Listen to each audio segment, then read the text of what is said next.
Ассаламу алейкум. Сабағымызды жалғастырамыз. Яғни 6-шы сабақ. Өткен сабақта сіздермен джим әрпінен тоқталған болатын тұғымыз. Енді бүгін Құдай қаласа барлық әріптерді толықтай қамтитын боламыз. Және кейінгі сабақтарда араб тілінің қағидаларын, яғни грамматиканы алатын иншаллах аламыз.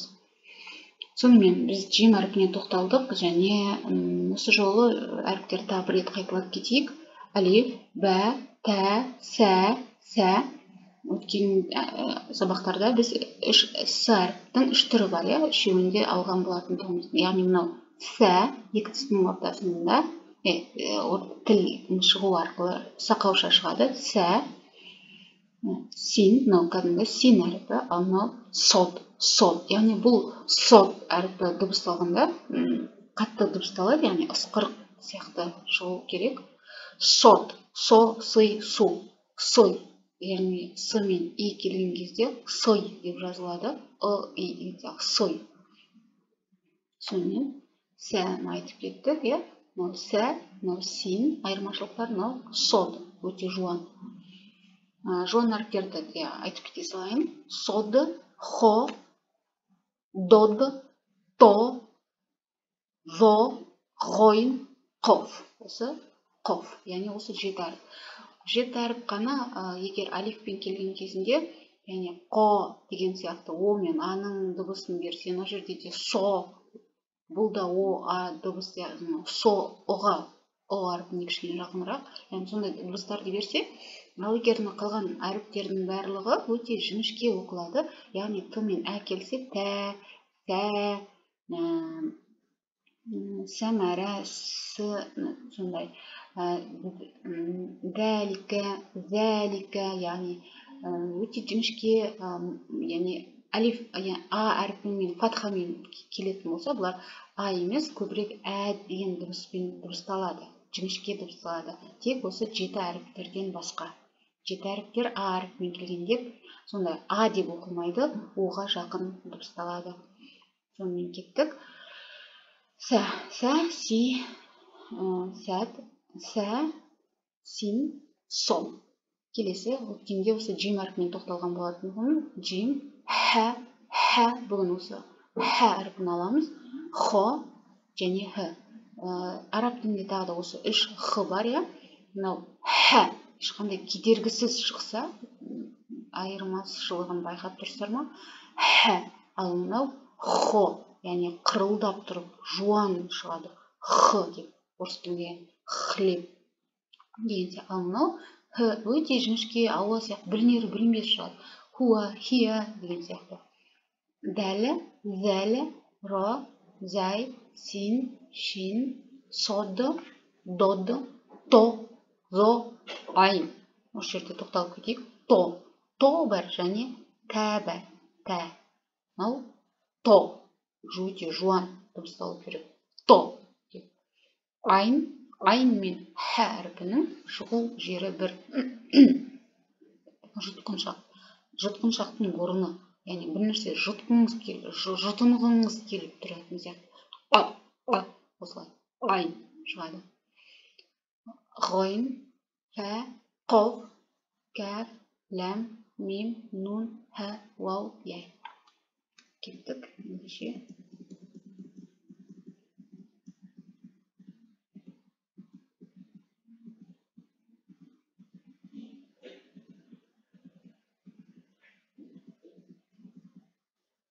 Джим әрпінен тоқталдық. Енді хо әрпі. Яғни шығуы, көріп тұрғандарыңызда, хо, жуан әріп.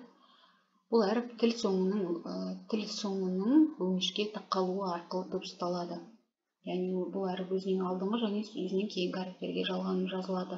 Хо, хи, ху. Бұл өте қиындық тудырмау керек айтуларыңызда. Қиын әріптерден емес. Тек жуан дыбыстасаңыздар жеткілікті. Хоб, хол, хорож, хорож, хабар, хашаб, халаф, хайру, арабтардың сүйікті сөзі хайр, жақсы, фихи, хайр. Хатму, хамру, хауфу, махрадж, бер. Ары қарай өздеріңіз оқыңыздар. Бастапқыда барлығын толық дерлік деп оқып шықтым. Енді ойлаймын, әріптерді білесіздер. Өздеріңіз ары қарай жалғастырып оқып алып кете аласыздар. Келесі әріп х әріпі. Яғни көріп тұрғандарыңыздай қалай дыбысталатын. Бұл әріп тамақтың ортасынан шығады. Яғни сондай өңішке тақалу деген нәрсе жоқ. Кедергісіз тамақтың ортасынан шығу керек. Х деп. Х, хей, ху. Ахмад, хай деген сияқты дыбысталады. Яғни тыңдаңыздар. Хай, хей, хадж. Мен хадж деп жатқан жоқпын, қырылдап. Көбісі қырылдап кетеді. Хадж деп жоқ. Хадж. Бұл әріпті дыбыстауда өте көп жұмыс істеу керексіздер. Және әрбір адамнан міндетті түрде шығады. Шықпайды деген нәрсе жоқ. Тек көп жұмыс істеу керек. Менде де қиындық тудырды бастапқыда. Тек бірнеше рет қайталаумен, яғни Ар-Рахман, Ар-Рахим, осылай Аллах Тағаланың аттарын қайталадым мен. Солай да қайталаңыздар, солай шығуға болады. Хадж, Хасан, Хасаб, Мухсин, Махшар, Минхар, Махфал, Ахсан, Имтахана, Ямтахину. Ары қарай өздеріңіз оқыңыздар.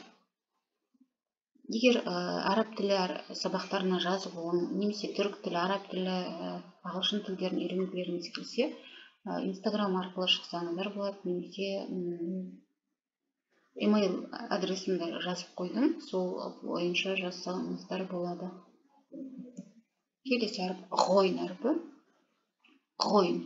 Яғни бұл әріп өңештен жуан дыбысталады. Ғойн деп, өзінен алдыңғы және өзінен кейінгі әріптерге жалғаным жазылады. Ғо, ғи, ғу. Біздің қазақ тілінде ғ әріпі бар, қиындық туындырмау керек. Ғам, ғаб, ғил, ғойру, бағылу, фарғу. Ғаб, мабалағ, мағриб, ғойбу, иғлиб, иғфир. Сөздіктерді айтуды ұмытып кетіппін. Бұдан кейін айта жатармын. Айн әрпі. Өте жиі қолданылады арабтарда осы айн әрпі, сондықтан шығуына өте мән беріп көбірек жұмыс жасаңыздар айн әрпінің шығуыменен. Яғни айн әрпі тамақтың ортасынан шығады. Яғни жаңа біз айттық қой, х әрпі тамақтың ортасынан шығады деп. Яғни айн мен х әрпінің шығу жері бір. Өзінен алдыңғы және кейінгі әріптерге жалғанып жазылады. Араб деген сөз де осы айн әрпімен шығады. Яғни жұмыс дегенде, амал дегенде айн әрпімен шығады. Әмәл бар және амал бар. Әмәл десеңіз ол үміт, ал амал ол жұмыс.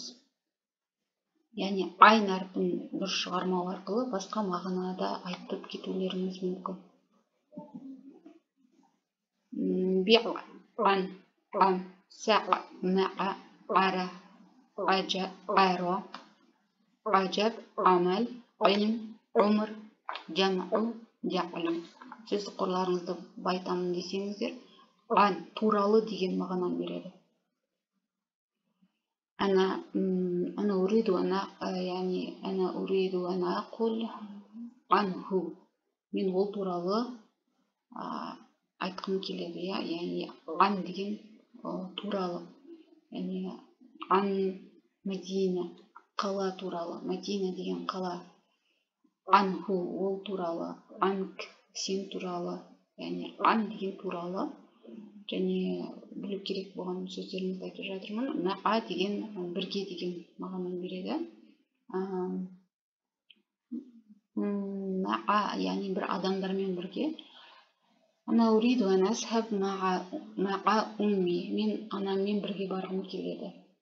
Ма'a ахи, ағаммен бірге. Ма'a ухти, әпкеммен бірге. Ма'a бірге. Ан туралы. Бұлар предлогтар. Қазақ тілінде шылау деп аударылады. Амал жұмыс, илм білім, умр өмір. Жам көпше деген мағынаны береді. Жам көпше түр. Және жама'a жиналу деген. Осы сөздік жетеді деп ойлаймын. Ары қарай кеттік. Енді мына төменде айырмашылығы көрсетіліп тұр. Айн көз, айн, ғойн. Ба'лу, бағлу. Балағу, балғу. Ғу. Ғо айн әрпімен салыстырып кетіпті. Келесі әрпіміз дәл әрпі. Жіңішке әріптердің қатарынан дәл әрпі тіл ұшының үстіңгі екі күрек тістің біткен жеріне тию арқылы шығады. Дә. Яғни дә, ди, ду жіңішке айтылады. Біздің д әрпіне ұқсамайды. Дә жіңішке шығу керек. Тіл көрсетіліп тұр қай жерге тиюі керек екені. Дә. Ду, дуб, дуф, рид, зид, қод. Дәрсу. Дәрс деген қазақ тілінде дәрс сабақ. Дәфәу. Дәфәу төлем. Дәбғу, дәлку, дәхру, нүху. Дот. Бұл жуан әріптердің қатарынан жуан деп ұсталу керек. До. Яғни бұл әріп тілдің бүйірінің жоғарғы азу тістерге тию арқылы жуан деп ұсталады. До. Ауыз толып дыбысталады. Яғни алдыңғы және өзінен кейінгі әріптермен жалғанады. Дойфу, адлу, дохбу, допту, доху, арду, мадориб, мидороб, идориб, тодориб. Әсер етеді бұл жердегі әріптер бір-біріне. Тодориб, адорибу, мадорибу. Келесі әріп зә әріпі, яғни бұл тіл ұшының үстіңгі және астыңғы күрек тістерінің арасынан тию арқылы сақауша дыбысталады. Ағылшын тілінде that, this деген з әріпіне сәйкес келеді. Яғни бұл әріп өзінен алдыңғы әріпке жалғанып жазылады дағыны өзінен кейінгі әріпке қосылмайды. Яғни бұл жерде сондықтан да екі түрлі үлгісі бар жазу үлгісі. Яғни сөздің басында, сөздің ортасында және сөздің аяғында дәл осылай жазылады. Из, муз, хуз, уз, зуқ, зуқ.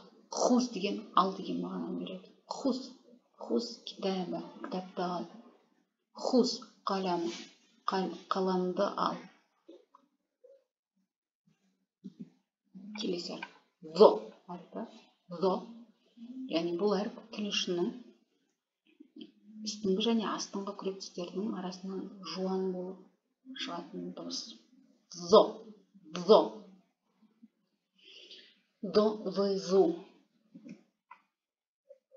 Яғни назму, зольфу, зильфу, хизлу, зулму, зухру.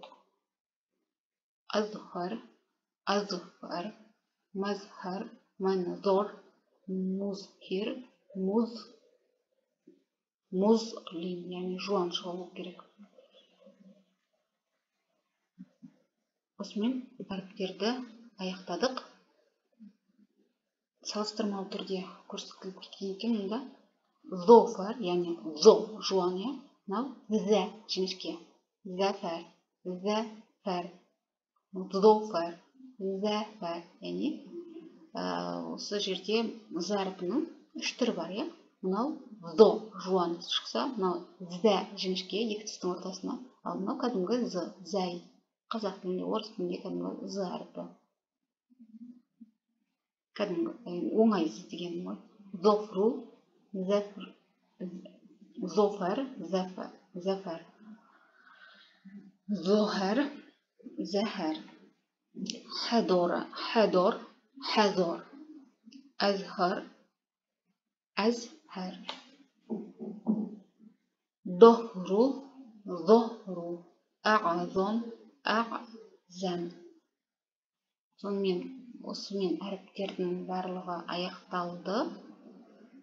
28 әріп болды араб тілінде және 28 әріптерді аяқтадық. Келесі сабақтарда грамматикаға өтеміз, бірақ грамматикаға өтуден бұрын қысқаша осындай белгілерді де айтып кету керек. Яғни араб тілінде шәдда деген бар. Ол әріптерді қосарлап оқу. шадда белгісі келген кезінде ол әріпті екі еселеп оқу керек. Мысалы, мынау белгі шадда белгісі.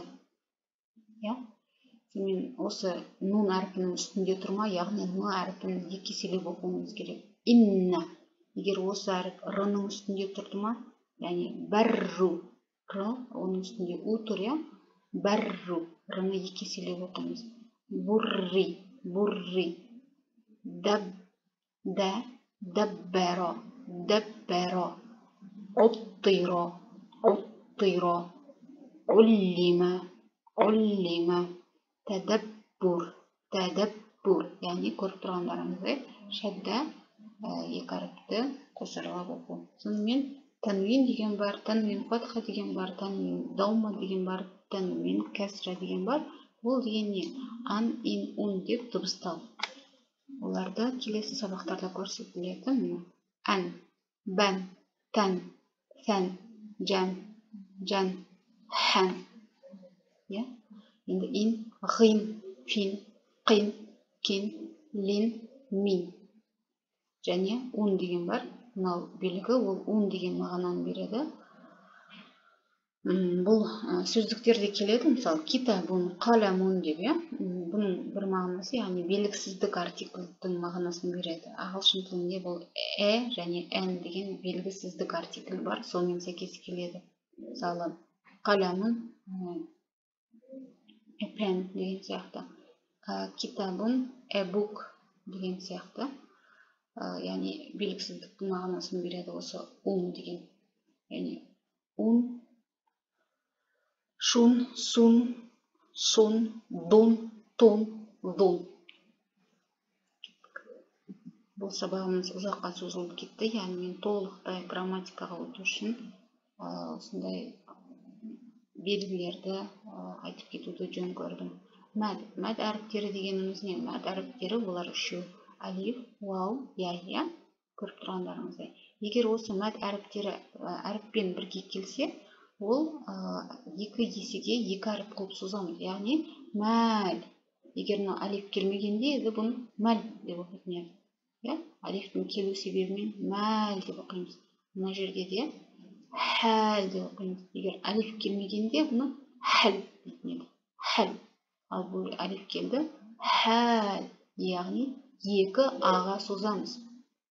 Нәр, жа, шәм, сәм деп екі. Яғни жіңішке әріптер болса, оны деп созамыз. Егер жуан дыбыстар келсе, онда жуан, екі жуан а немесе о әріптеріне сәйкес созамыз. Қауә айт, мына жерде мысалы жуандарға роды, роды. Мына жерде оға жақын кетті бізде. Роды. Себебі ро әрпін о мен а әрпінің ортасында оқуымыз керек. Қоды. Қоф әріп бізде жуан әріптерден, сондықтан оға дыбысталып кетіп жатыр. Толықтай ода емес, жаңағы о мен аның ортасы. Қоды, қоды. Дәл осылай екіге созып оқисыздар. Енді алиф түсінікті болса, яйға келейік. Созылатын мәд әріптер, мысалы, мына жерде де қил, мил, фил, қил, хил, яғни екі әріпке созып жатырмын. Егер осы и келмегенде еді, қылы деп жазылғанда, бұл қил болушы еді. Фил болушы еді. Яй әріпінің келуімен фил, қил, хил, син, шин деп осылай созып оқып жатырмын. Ал уау әрпіне, уауға, мәд әріпі уауға тоқталатын болсақ, ятубән, ятуб, уды да екіге созып оқимыз. Яқулун, яқулун, яқулуна деп те оқуға болады, бірақ сөздің соңына егер тоқталатын болса, осы харакаттар оқылмайды. Тақу, тақумун, егер осы уау келмегенде еді, тақумун деп оқитын еді. Тақумун. Өйткені харакаттар, олар қысқа дауыстылар деп аталынады. Уау әріптері келу себебімен екіге созамыз. Тақумун, ятуфун, тақулун, яамалун деп созамыз. Сонымен келесі сабақта араб тілі грамматикасында кездескенше сау болыңыздар.